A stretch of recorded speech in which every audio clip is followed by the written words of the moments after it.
dans les livres d'Exode chapitre 32.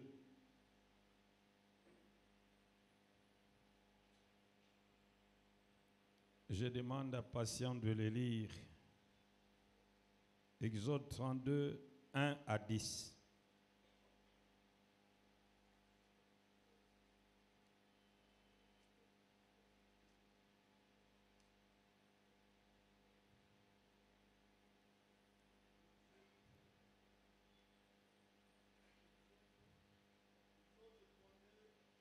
Allume ton micro, s'il te plaît.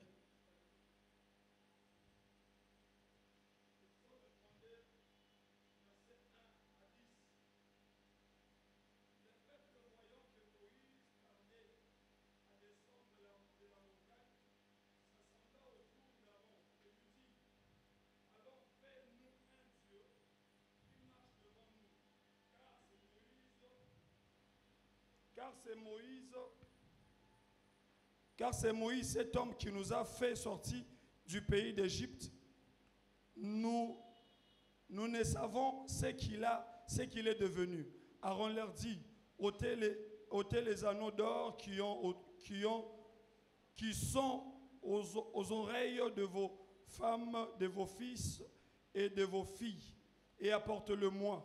Et tout auteur les anneaux d'or qui étaient à leurs oreilles. Et il les apportait à Aaron. Et leur récit leurs mains, jeta d'or dans un moule et fit un veau à fonter, et ils dirent à Israël, voici ton Dieu qui t'a fait sortir du pays d'Égypte. Lorsqu'Aaron vit cela, il bâtit un autel devant lui, et il s'écria, demain il y aura fête à l'honneur de l'Éternel. Et le lendemain, ils se levèrent de bon matin et allèrent offrir des holocaustes et les sacrifices d'action de grâce. Le peuple s'assit pour manger et pour boire. Puis ils se levèrent pour se divertir. Nous nous arrêtons là-bas.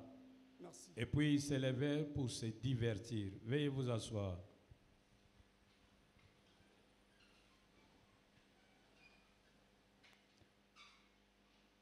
Aujourd'hui, nous voulons poursuivre et clôturer le thème que nous avons commencé la fois passée. Ce thème était « Dites non à l'impatience ». Dites non à l'impatience.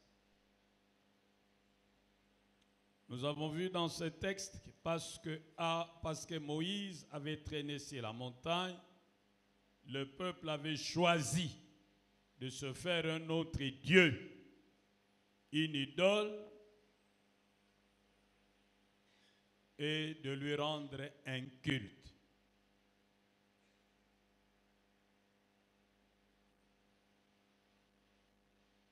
Nous avons défini l'impatience comme étant le contraire de la patience, l'incapacité à supporter. Nous avons également dit que l'impatience, c'était l'avidité de tout et le désir d'avoir tout et tout de suite. Généralement, ce désir d'avoir tout et tout de suite est accompagné par une frustration face à la lenteur des choses. Et celui qui est pris par l'impatience veut agir avec précipitation. Il est nerveux parce que les choses ne marchent pas assez vite comme il aurait souhaité. Et la fois passée, nous avons vu quelques causes d'impatience, notamment les désirs de voir les choses se dérouler comme on a décidé. La peur de l'inconnu, surtout de l'avenir. La peur de perdre ou de rater une opportunité. La comparaison aux autres. Les regards inquisiteurs des autres. les souffrances qui ont trop duré, les silences apparents de Dieu à nos prières. Tous ces facteurs mis ensemble peuvent faire que l'homme devienne impatient. Aujourd'hui, toujours avec notre système de cuillerée à café, nous allons voir les conséquences de l'impatience et comment surmonter l'impatience.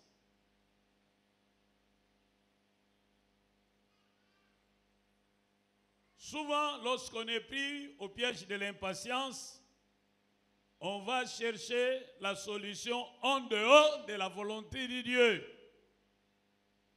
Parce que Moïse avait traîné, il voulait combler l'absence de Moïse par un veau. Sarai, prise d'impatience, n'a pas hésité de recourir à la tradition d'autrefois qui disait que la maîtresse pouvait donner sa servante à son maître et susciter une progéniture qui lui reviendrait de droit. Sarah s'est conformée à la tradition d'alors des Sémites et elle a donné sa servante Agar à Abraham pour lui susciter une descendance. Et vous savez que cette solution que Sarah a trouvée en dehors de la volonté de Dieu qui avait pourtant fait la promesse, cette solution est devenue un problème pour elle et pour son mari. Nous connaissons aussi l'histoire d'Elkana et de Ruth. La crise était à Jérusalem. Ça devenait difficile de rester à Bethléem. La maison du pain, il n'y avait plus de pain à Bethléem. Et à cette époque, tout le monde s'est rendu à l'étranger pour essayer de trouver son pain. Elkana et Ruth, Elimelech et Ruth ont décidé de faire autant que leurs concitoyens. Ils sont descendus à Moab, croyant sauver leur vie, mais ils ont tout perdu. Souvent, lorsque nous nous engageons à chercher des solutions à des problèmes qui n'ont que trop duré, mais nous les cherchons dehors de la volonté de Dieu, cela nous entraîne dans un engrenage que nous ne pouvons plus arrêter. Ici, parce que Moïse avait traîné, ils ont choisi la voie de l'idolâtrie. Aujourd'hui encore, il y a des gens, parce qu'une situation a trop duré, n'hésitent pas d'entrer dans l'occultisme, dans la magie, dans le fétichisme, dans le maraboutage. Parce que le diable n'a pas changé de stratégie. Comme il avait tenté Jésus en lui disant que le royaume de la terre, leur richesse et leur gloire lui avaient été donnés et que lui les donnait à qui pouvait l'adorer, à qui il voulait. Il va demander à Jésus de l'adorer pour qu'il lui donne en contrepartie de l'adoration les richesses, la gloire et le bien de cette terre. Heureusement, Jésus a dit non. Aujourd'hui encore, des gens, lorsque les choses tardent à venir dans la prière, n'hésitent pas de se tourner vers les loges, vers les sciences occultes, parce qu'ils estiment qu'avec Dieu ça traîne, mais avec Satan tout va vite. Mais la Bible nous dit, c'est la bénédiction de l'Éternel qui enrichit et il ne la fait suivre d'aucun chagrin. Mais lorsque vous croyez recevoir une bénédiction de l'ennemi, sachez qu'il y aura des chagrins. La plupart de tous ces enfants dont les parents s'étaient engagés dans le monde de ténèbres ont payé un prix lourd.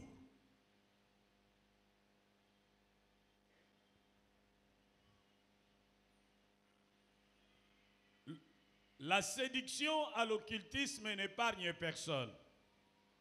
Même les pasteurs tombent dans ces filets.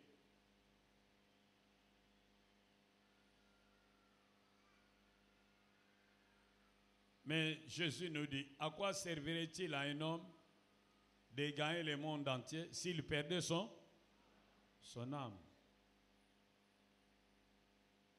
Non. Derrière tout ce qui est facile se cache un piège. Et souvent, c'est un piège mortel.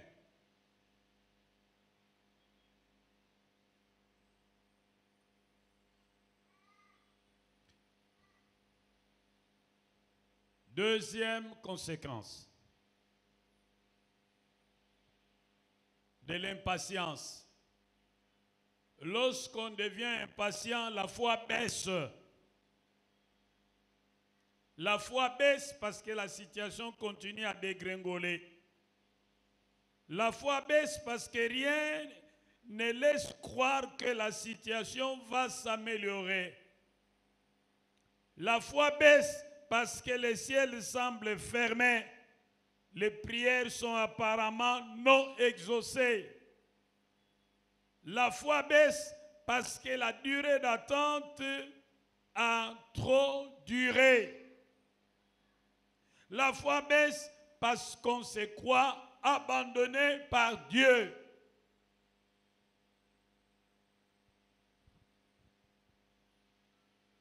Mais la Bible nous dit, dans Ésaïe 54, verset 10, quand les montagnes se branleraient et lorsque les collines s'éloigneraient, se déplaceraient, mon amour pour toi sera toujours là. Prenez votre Bible. Ésaïe 54, verset 10.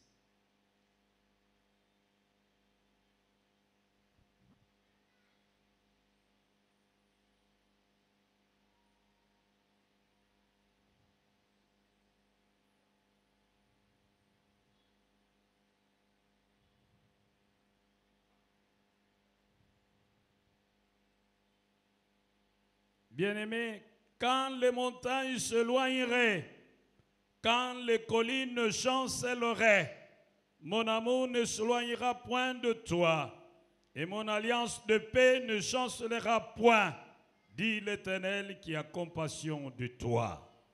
Dites avec moi, Amen. Même lorsque vous avez l'impression que tout est sombre autour de vous, Dieu ne vous abandonnera jamais. Il sera toujours à vos côtés.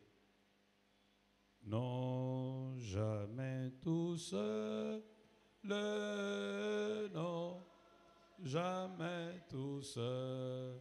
Oh Jésus, Jésus, mon sauveur, mais de jamais ne me laissez seul. Oh non, jamais, jamais tout seul. Non, jamais tout seul. Oh Jésus, Jésus, mon sauveur, mais garde, je ne suis jamais tout seul. La sombre vallée n'a plus de terreur. L'âme consolée, je marche avec mon sauveur. Oh non, jamais. Oh non, jamais tout seul. Oh Jésus.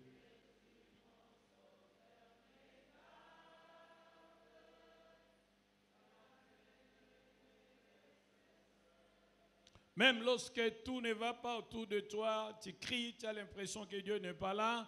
Dieu est toujours au même endroit où il était lorsque Jésus était à la croix.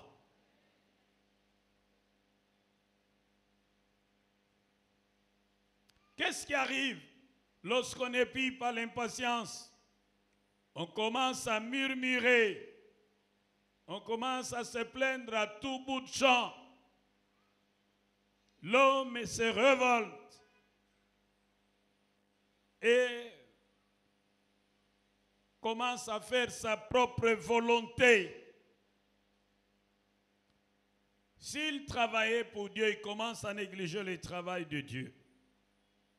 S'il avait pris des engagements sacrés, il refuse de les honorer au motif que les choses ne marchent pas comme il avait souhaité.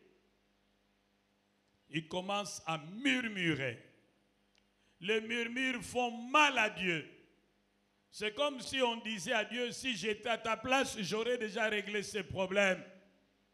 Mais toi, je ne sais pas qu'est-ce qui te prend. Tu prends tout ton temps et tu es fatigué ou distrait. Murmurer, c'est blâmer Dieu. Murmurer, c'est traiter Dieu d'indifférent. Murmurer, c'est vraiment mépriser Dieu. Même lorsque nos murmures sont inaudibles, Dieu les entend. Dans Exode 16, verset 6, la Bible dit, Dieu entend les murmures de son peuple. Dans Nombre 17, verset 5, la Bible dit, Dieu entend les murmures de son peuple. Ce que tu dis en secret, qui n'est connu de personne, mais que de toi seul est connu de Dieu.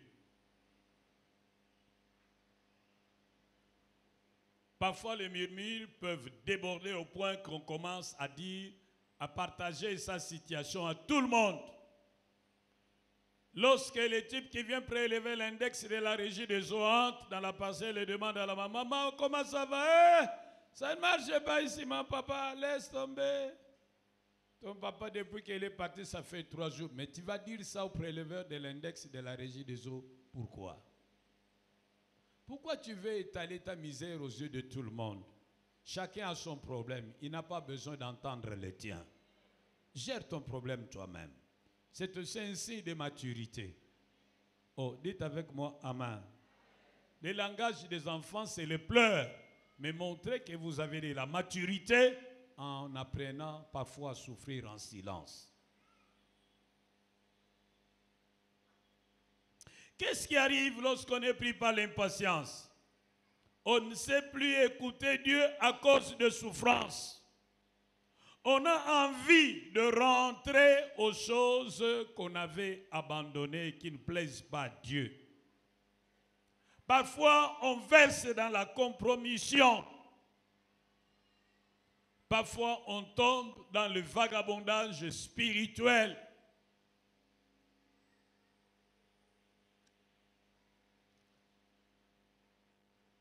Dieu avait promis à son peuple qu'il l'amenait vers la terre promise. Et pour pourvoir à ce besoin, il lui a donné la manne. Mais comme ça tardait à entrer dans la terre promise et qu'ils étaient fatigués de manger la manne, le peuple a souhaité rentrer en Égypte. Il a estimé que rester en Égypte était mieux qu'être dans le désert et manger la manne. Vous voyez ce qui arrive aux impatients? Ils prennent parfois les décisions de rentrer à leurs anciennes relations. Ils prennent parfois les décisions de rentrer à leurs anciennes pratiques. Ils prennent parfois la décision de rentrer dans le monde. Parfois, pris par l'impatience, on est tenté de verser dans la compromission. En se consolant, en disant, la perfection n'est pas de ce monde, on ne doit pas être trop juste. Faisons comme tout le monde, tout compte fait, sa grâce nous suffit.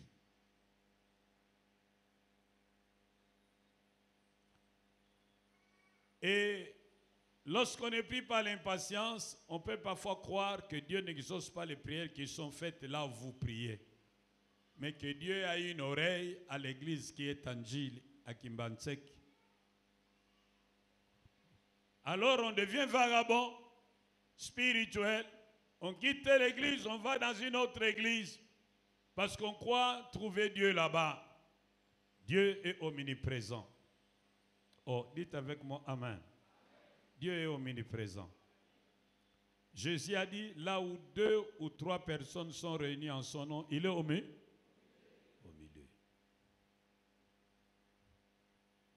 Vous allez terminer toutes les églises. Dieu n'est pas qui me pense. Je crois qu'il est à Mitende. Non, il n'est pas à Mitende. On m'a dit qu'il est maintenant à Riflar. Non, il n'est plus à Riflar. Il est maintenant à Angile. Non, il n'est plus à Angile. Nous avons trouvé, il est à Malouk. Non, il n'est plus à Malouk. Oh, nous avons trouvé, il est en Bokoso. Ça allait devenir un vagabond spirituel. Et à force de vagabonder, vous entrerez dans de fausses églises, des églises qui ont l'apparence d'église, mais qui en réalité sont des hôtels sataniques. Parce que ce sont des églises construites sur l'occultisme, sur la magie, sur de loges. Alors qu'un pasteur magicien t'impose la main, il te transmet ces choses. Nous devons faire attention. Il y a de fausses églises, il y a de faux pasteurs. Il vous impose sa main avec sa bague, grosse bague là, il vous transmet les choses.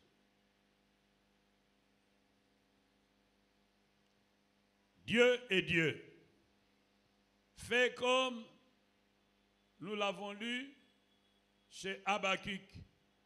Il était à son poste, il regardait, il attendait que Dieu réponde. Ne te déplace pas, reste là où tu es. Attends, il te répondra en son temps. Oh, dites avec moi, Amen.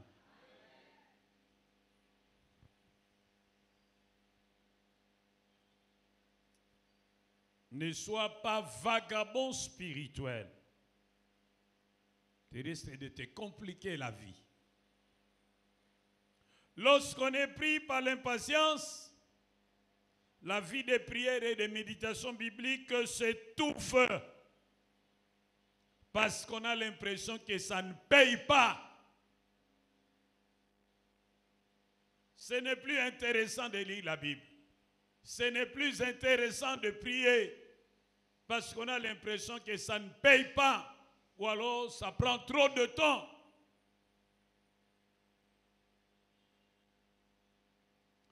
Dans le psaume 73, psaume 73, psaume 73, on nous raconte l'histoire d'Azaph.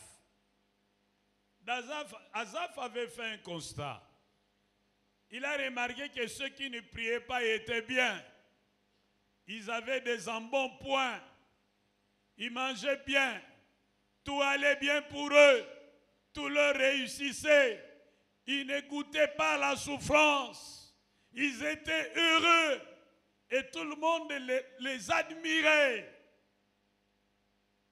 Mais ces gens étaient orgueilleux. Ils parlaient avec arrogance. Ils méprisaient les sacrés. Ils n'avaient aucun respect pour Dieu. Mais curieusement, tout allait bien pour eux, selon l'expérience d'Azaph. De l'autre côté, quand il a essayé d'examiner sa propre situation, lui qui craignait Dieu, il dit que les malheurs étaient au rendez-vous chaque jour. Rien ne marchait pour lui. Il échouait là où les païens réussissaient.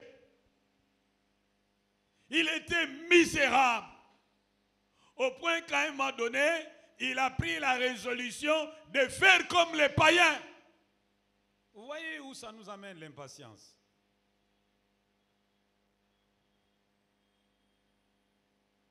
On ne veut plus écouter Dieu, on ne veut plus parler à Dieu, parce qu'on a l'impression que rien ne va. On commence même à envier les païens.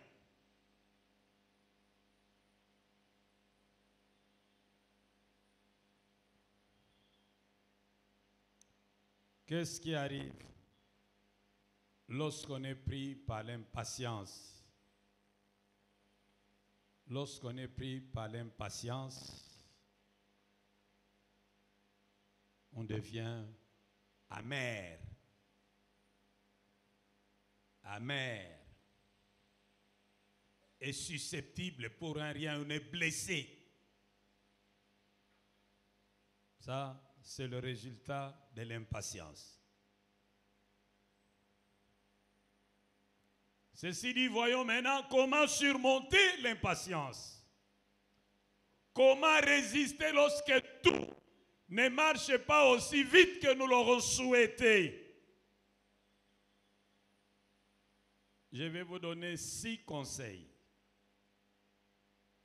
Le premier conseil, c'est de garder votre foi en Dieu, parce que Dieu est fidèle et tout-puissant. Sachez qu'il ne tardera pas. Si vous avez l'impression qu'il tarde, ça c'est votre impression. Mais les choses suivent leur cours normal tel que Dieu l'a décidé.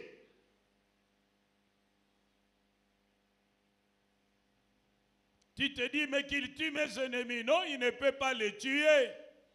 Parce que sinon, qui va célébrer sa gloire le jour où il va réaliser son projet dans votre vie? Il va les garder en vie jusqu'à ce qu'il vous donne ce que vos ennemis ont dit que vous n'aurez pas.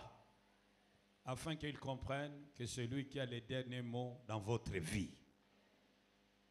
Gardez votre foi. Dieu ne déçoit jamais ceux qui se confient en lui. David en a fait l'expérience. Il a dit, j'étais jeune, j'ai vieilli. Je n'ai point vu le juste abandonné, ni sa postérité mendiant son pain. Dieu ne déçoit jamais ceux qui se confient en lui. Il agit toujours au moment opportun. Deuxième conseil. Sachez que Dieu vous aime et ne doutez pas de son amour pour vous. Il vous aime et n'osez pas douter de son amour pour vous. Dans Romains 8, 28, la Bible dit, Dieu fait concourir toutes choses en faveur de ceux qu'il aime, de ceux qui sont appelés selon son dessein. Peut-être que ce qu'il fait maintenant, tu ne le comprends pas. Mais si vraiment tu crois qu'il t'aime, tu dois lui dire merci. Dieu t'aime, ne doute pas de son amour. Si tu as l'impression qu'il tarde, peut-être que tu n'as pas encore assez de maturité pour gérer la bénédiction que tu attends de lui.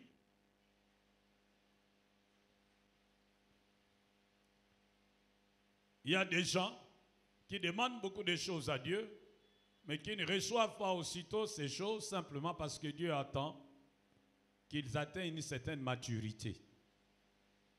Certaines bénédictions peuvent vous détruire si vous n'avez pas assez de maturité. Il y a certains péchés que vous ne commettez pas parce que vous n'avez pas les moyens. Vous croyez que vous avez triomphé de ces péchés. Non, ce sont les moyens qui vous ont préservé. Le manque de moyens vous a préservé de ces péchés. Lorsque quelqu'un a tout le moyen, financier, bonne santé, tout matériel, mais ne va pas loin de la face de Dieu, c'est une grâce.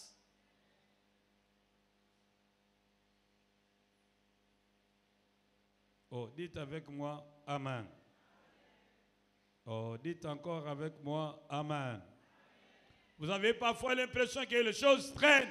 Dans Daniel 10, on nous dit qu'il y a parfois des forces des ténèbres qui empêchent que ce que Dieu a déjà donné nous parvienne. Et nous devons continuer à secouer l'arbre jusqu'à ce que nous prenions le fruit. Mais tant que nous n'avons pas encore l'exaucement de la prière, nous ne devons pas lâcher prise. Ne doutez pas de l'amour de Dieu. Lui qui n'a point épargné son propre fils, mais qui l'a livré pour nous tous, qu'est-ce qu'il ne nous donnera pas avec son fils? Si c'est lui qui était plus précieux, il nous l'a offert. Soyons sûrs qu'il nous donnera toutes choses avec lui.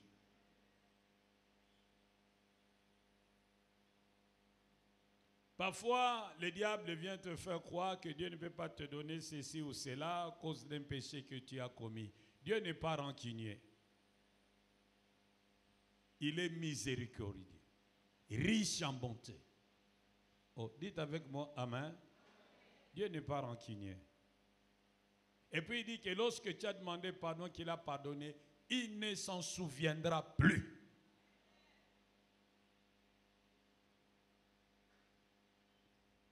Donc, continuez à croire que Dieu vous aime. Continuez à croire que Dieu se soucie de votre bien-être. Continuez à croire que Dieu est à l'œuvre et contrôle tout. Troisième chose. Lorsque vous avez l'impression que les choses tardent, la Bible nous dit, comptez le bienfait de Dieu. Comptez le bienfait de Dieu.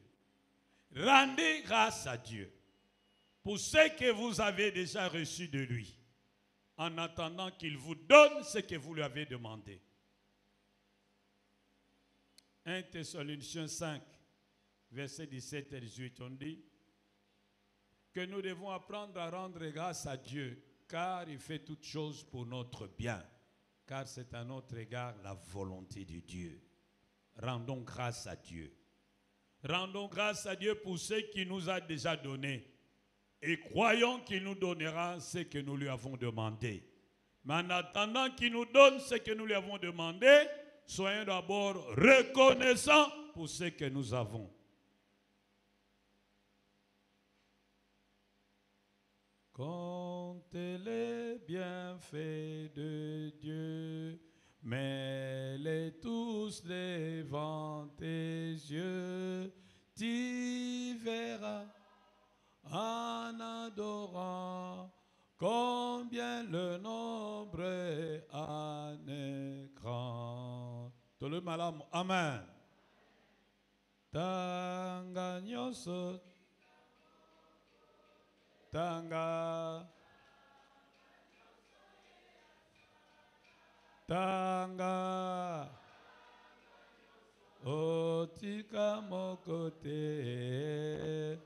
okoka mangolo na Yesu. Soki pe omoni ba mosusu pe, na mosolo mingi lulaya gote, tanga kama pamboli mapesi, oyo bakosomba na mosolo, tanga, tanga, tanga,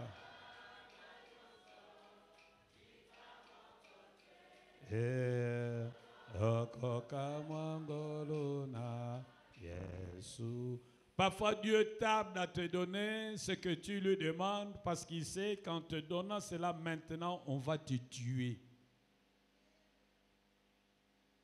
D'ici, je lui donne cette promotion maintenant, tant que ce type est encore là, il va l'empoisonner. Il reste d'abord là-bas. Tanga nyoso te kamo. Tanga. Tanga. Dikamo. Oh. Oko kamangoluna. Yesu. Quatrième conseil. Lorsque vous semblez être pris au piège de l'impatience, taisez-vous et attendez les secours de l'Éternel en silence. Exode 14, 14. Il est bon d'attendre les secours de l'Éternel en silence que de sortir des propos insensés, malveillants à l'endroit de Dieu. Priez, taisez-vous, attendez. Dieu est plus sage que vous. Parfois, nous avons l'impression que ça risque d'être trop tard. Dieu s'en fout du temps. Il est en dehors du temps. Oh, dites avec moi, amen. Il arrive chez Lazare le 4e jour. Pourquoi le 4e jour? J'aime le commentaire de William Barclay. Il dit que dans la pensée juive, ils étaient convaincus que lorsqu'un homme mourait, son âme sortait et se mettait à côté de son corps pendant 3 jours. Le 4e jour, l'âme commençait son voyage vers l'éternité. La résurrection n'était possible que le 1er jour, le 2e jour et le 3e jour. Le 4e jour, c'était trop tard. On est allé voir Jésus, on lui dit, mais ton ami souffre. Mais la Bible dit, Jésus traîna le pied. Et puis il dit à ses disciples, mon ami dort. En réalité, il parlait de sa mort. Et lorsqu'il est arrivé le 4e jour, Marie, Marthe et tous les autres se mirent à pleurer à plein gosier. Ah, toi aussi. Si tu avais été ici, notre frère ne serait pas mort. Dit, mais vous ne savez pas que je suis la résurrection. Oui, nous savons que tu le ressusciteras au dernier jour, mais aujourd'hui, c'est moi qui complète. C'est trop tard. C'est ça le non-dit du texte. Quand il dit, Jésus dit, mais moi je suis la résurrection et la vie. Jésus voulait leur dire, comme moi je suis ici, lorsque je me lève, la mort s'éloigne. Cède la place à la vie. Dites avec moi, amen. Mais Marie lui dit, ah, tika masolo nani ayebite. Ki okose kusabiso na mukolo suka toyebi yango poza Messi. Mais pour na lelo, pour aujourd'hui c'est, je ne dis pas, pour aujourd'hui c'est, oh, dites avec moi trop tard. Pour aujourd'hui c'est, pourquoi passer le cas? 4e jour, tu as pris trop de temps.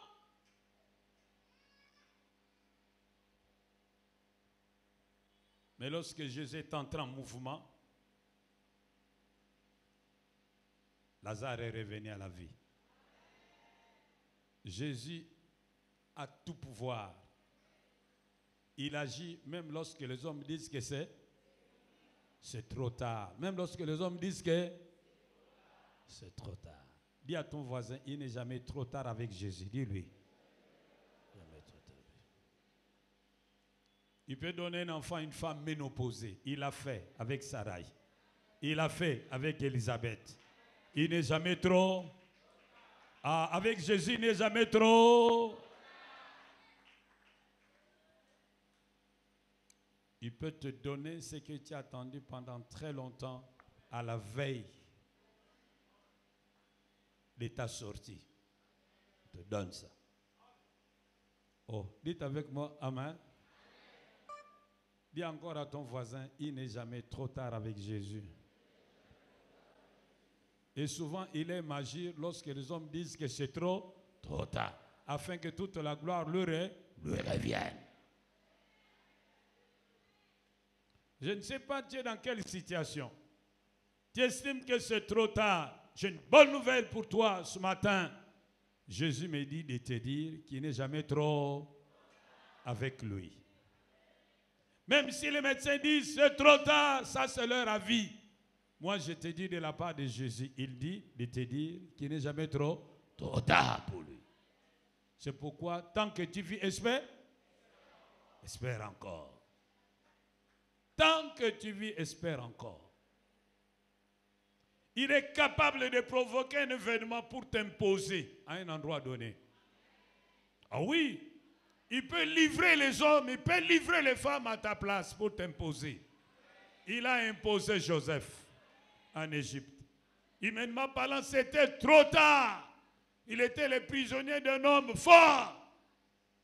Mais lorsque Dieu s'est mis en mouvement, il est sorti de la prison à la gloire. Il a imposé Daniel à Babylone. N'aie pas peur. Tu comptais sur ce directeur avec qui vous êtes du même village de Katakombe. Maintenant, il vient de partir en retraite. Celui qui aurait pu te pistonner, Et tu commences à pleurer son départ en retraite. Oh, cesse de pleurer, il n'est rien celui-là. Jésus est encore vivant. Oh, Jésus est encore vivant. Il n'est jamais trop tard avec lui. Il peut provoquer des situations. Et puis il t'impose. Il peut te rendre incontournable.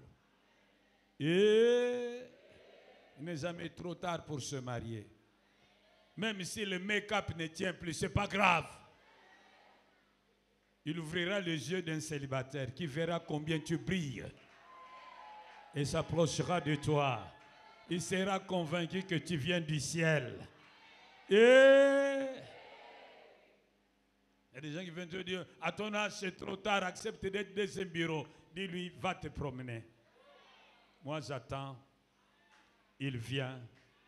Et c'est pour bientôt. Je t'inviterai. Oh, tu dis pas amen. Le mariage n'est pas dans le make-up. Le mariage n'est pas dans le make-up. Le mariage n'est pas dans le make-up. Même sans make-up, Dieu te distinguera. Il te fera remarquer. Il te fera désirer.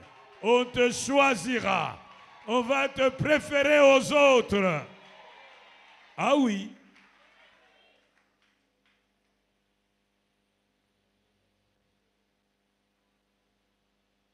Garde le silence. Cinquième et dernier conseil. Avant-dernier conseil. Confesse ta foi. Sois positif. Prie. Dis, non, je ne mourrai pas, je vivrai. Je proclamerai les œuvres de l'Éternel. Sois positif. Confesse. Il y a un pouvoir dans la confession. Dieu a dit, je ferai tel que tu as parlé à mes oreilles. La Bible dit, la vie et la mort sont au pouvoir de la... Confesse la victoire. Confesse la promotion. Confesse le mariage. Confesse la guérison. Confesse la restauration. Pas de négativité. Ne dites jamais je n'ai pas d'argent. Dites simplement le transfert a été effectué, mais j'attends l'avis de crédit. Oh, dites avec moi amen. On a fait la mise en place. Ton nom ne se retrouve pas sur la mise en place, ce n'est pas grave. Il faut simplement dire Dieu dans tous ces postes, il n'a pas vu le poste qui me convenait compte tenu de mon expertise. Il est en train d'arranger le terrain. Dès qu'il aura créé les postes, on va me nommer. Il a décidé de me lever plus haut. Et j'attends une nouvelle mise en... Ceux qui ne connaissent pas ton Dieu vont dire, mais ce type est en train de déraisonner.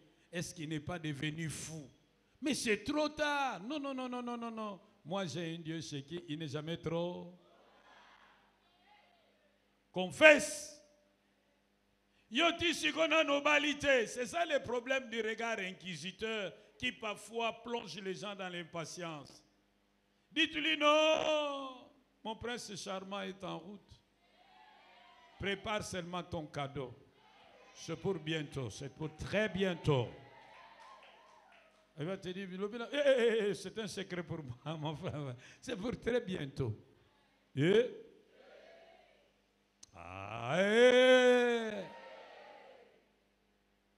Très important de confesser. Il y a un pouvoir dans la confession. Tu mangeras le fruit de tes paroles. Confesse et crois que Dieu prend tes paroles et va faire quelque chose. Oh, dites avec moi, amen.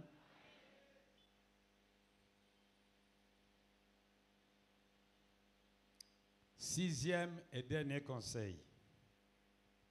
Ne te compare jamais à qui que ce soit. Car comparaison n'est pas raison. Ça risque de développer chez toi un complexe de supériorité ou un complexe d'infériorité. la comparaison risque de susciter chez toi une fausse culpabilité. Probablement à cause de ces péchés-là. Qui t'a dit ça? Probablement parce que je n'ai pas donné cet argent. Mais tout est gratuit auprès de notre Dieu. Ne te compare pas à quelqu'un d'autre. Toi, tu as un cas particulier. Dieu a dit, je connais les projets que j'ai formés sur toi. Il n'a pas dit, je connais les projets que j'ai formés sur vous. Sur toi. Projet de paix et non de malheur. Afin de vous donner un avenir de... Chacun de nous est un cas particulier devant Dieu. Il nous traite différemment, mais sur la base du même amour et de la même justice. La nature ne nous enseigne-t-elle pas? Regardez un papayer. Un papayer peut produire beaucoup de fruits. Mais chaque fruit va mûrir en son temps. Hein? Ce que je paille, c'est ta paille. Tala ma fruit, ma fruit est belé. Au moins na fruit moko eteli wa. Mosu seteli kaka ndambo, mosu sumobesu. Mais baza n'a pas payé kaka moko. De la même manière, nous tous nous sommes en Christ. Mais chacun va mûrir en son temps. Dis à ton voisin, au côté là, lobane. Au côté là, lobane au côté là. Natangu na yo. Oyo nzamba bongisa. Au côté là. Nous disons bien Amen. Nano silite. Ezo banda seko banda. Makambo minene ezo ya. Tango côté là. Mutuno sakotia yoka. Oh, loba malamu Amen. Maintenant, on te bypass, on te saute. On te saute. Il n'y a pas de problème. Vous repasserez et vous vous arrêterez et vous me choisirez. Quand j'aurai atteint la maturité. Oh, dites avec moi, Amen. Dis à ton voisin, ne te compare jamais à quelqu'un. Et ne demande jamais à quelqu'un comment tu as fait pour être ceci. Comment tu as fait pour avoir ceci. Jamais poser ce genre de questions. Regardez comme si vous ne voyez pas. Mais il y a des gens qui vous approcheront pour vous proposer des raccourcis. Oh ma copine, je vois que tu souffres, tu tournes en rond. Moi, est-ce que tu peux accepter que je t'aide? Voici, il suffit que tu prennes ça, que tu mettes ça ici. Tu vas voir comment tu vas propulser. D'ailleurs, moi, j'ai fait ça, j'ai fait cela. J'ai beaucoup pensé à toi. Tu dis quoi, ma copine? Simplement lui dire, merci, ma copine, je suis très touché. Je ne savais pas que tu m'aimais tant. Merci de te soucier de mon bonheur. Mais tu sais que toi, avant de prendre cette voie-là, tu as pris le temps de réfléchir. Laisse-moi aussi le temps de réfléchir. Parce que moi, quand je commence, je vais jusqu'au bout. Laisse-moi le temps de réfléchir. Quand j'aurai fini de réfléchir, je viendrai vers toi. Ne refuse pas d'une manière catégorique, on va te créer des problèmes. Mais tu ne dis ni oui, ni non. Tu le laisses en l'air. Et si jamais il revenait vers toi, ma copine, tu dis quoi? Oh, je te dis, laisse-moi, je réfléchis encore. Et puis un jour, il comprendra lui-même que ta réflexion est éternelle. Oh, dites avec moi, Amen. N'imite personne, n'envie personne, ne te compare à personne. Si tu cèdes à l'impatience, tu mourras vite. Sur le chemin qui conduit à la richesse, à la gloire, à la grandeur, on ne court pas.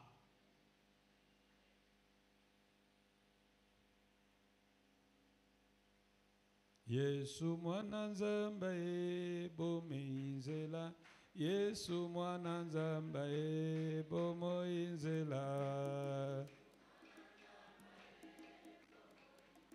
Je ne vous entends pas. Zambaye bomoinzela. Yesu mwana Zambaye bomoinzela. Yesu mwana Zambaye bomoinzela.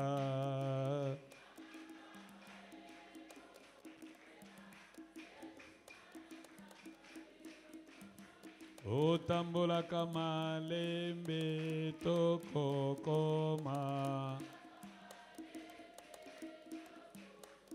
Otambola kama lembe toko koma. Nous disons Amen.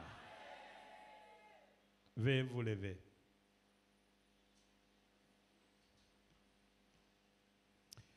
Vous allez demander pardon à Dieu pour toutes les fois que vous avez murmuré contre lui, pour toutes les fois que vous avez eu l'impression qu'il traînait, il était trop lent.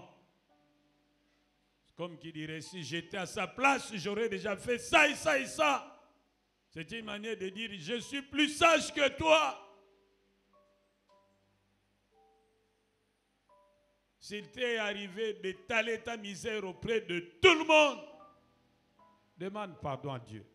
Si toi-même par tes paroles tu t'es maudit, demande pardon à Dieu et annule ces paroles.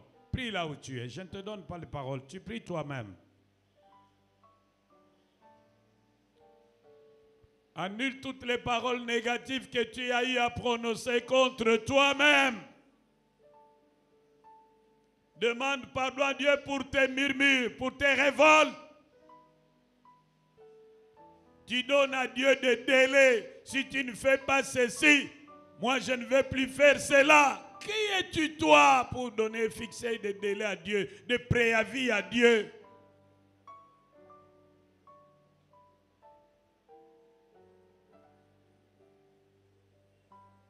Demande pardon à Dieu pour tes murmures, pour tes plaintes, pour les préavis que tu lui as donnés, pour tes révoltes, pour tes paroles dures et méchantes. Demande pardon à Dieu. Annule les mauvaises paroles que tu as prononcées contre toi-même. Annule ces paroles.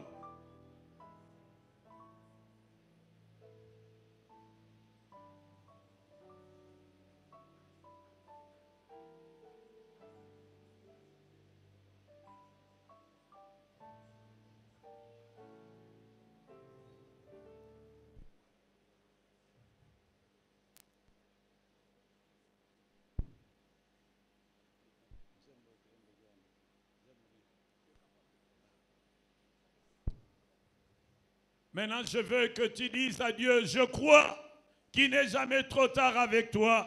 Je crois que tu es capable de faire ce que je te demandais. Je crois que tu es en train déjà de le faire. Tu vas m'imposer. Confesse maintenant ta foi. Confesse ta foi. Je crois que je ne mourrai pas locataire. Je crois que je ne mourrai pas célibataire. Je crois que je ne mourrai pas stérile. Je crois que toi, Dieu en qui j'ai placé ma confiance, tu es capable d'opérer des miracles. Alors confesse ta foi, confesse ta foi.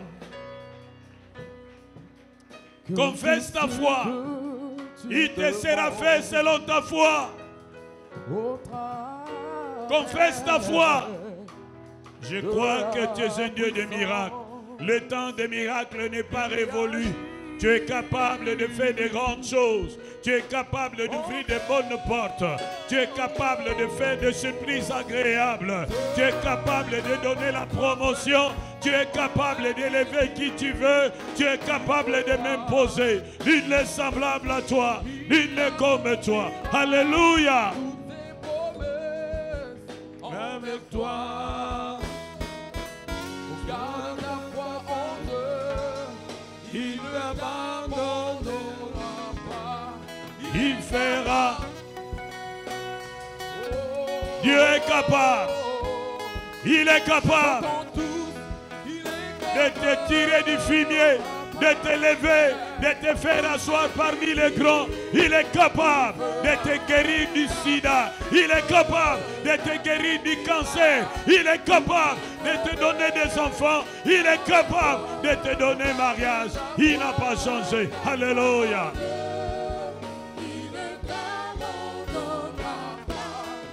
Il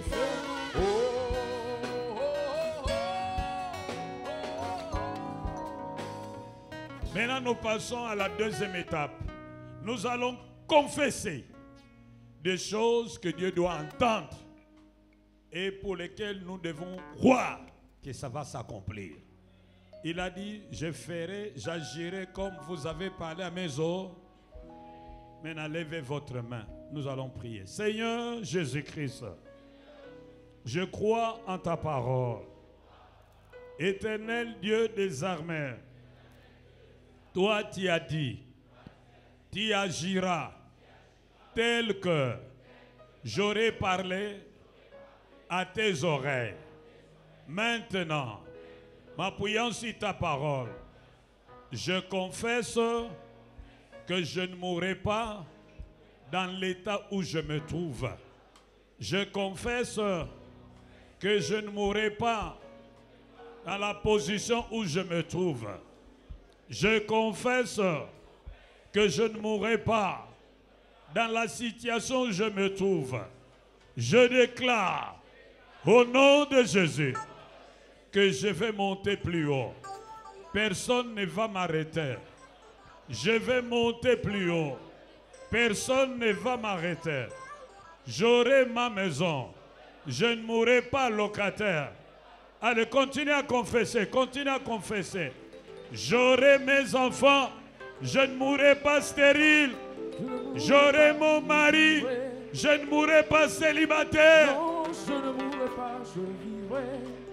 Je raconterai le témoin de... Oh, confesse, confesse, confesse. Je raconterai le témoin de mon sauveur. Je ne mourrai pas. Non, je ne mourrai pas, je vivrai. Non, non, je ne mourrai pas, je vivrai. Je raconterai le témoin de l'Éternel. Je raconterai les œuvres de mon sauveur. Je ne mourrai pas. Je ne mourrai pas, je vivrai. Confesse, confesse, confesse. Et crois que ce que tu déclares arrive. Crois que ce que tu déclares arrive. Je ne mourrai pas. Oh, je ne mourrai pas, je vivrai. Non, non, non, non, je ne mourrai pas, je vivrai.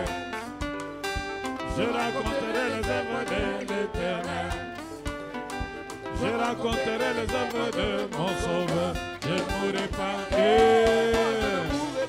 Confesse, déclare, déclare. Pour toi-même et pour tes enfants. Déclare pour toi-même et pour tes neveux.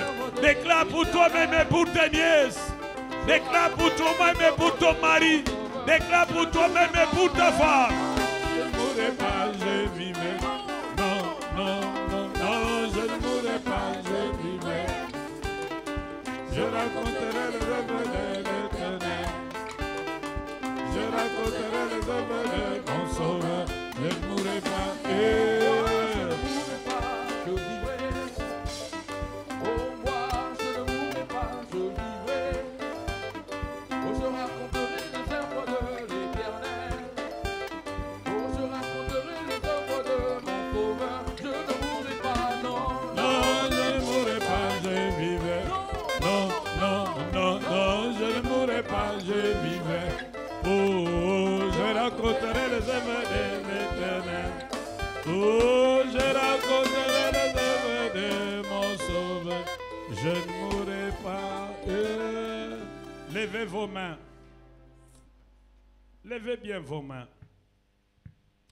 Éternel Dieu d'Abraham, d'Isaac et de Jacob, ta parole dit que toi, tu te tiens derrière les paroles de tes serviteurs pour accomplir ce que proclament tes envoyés.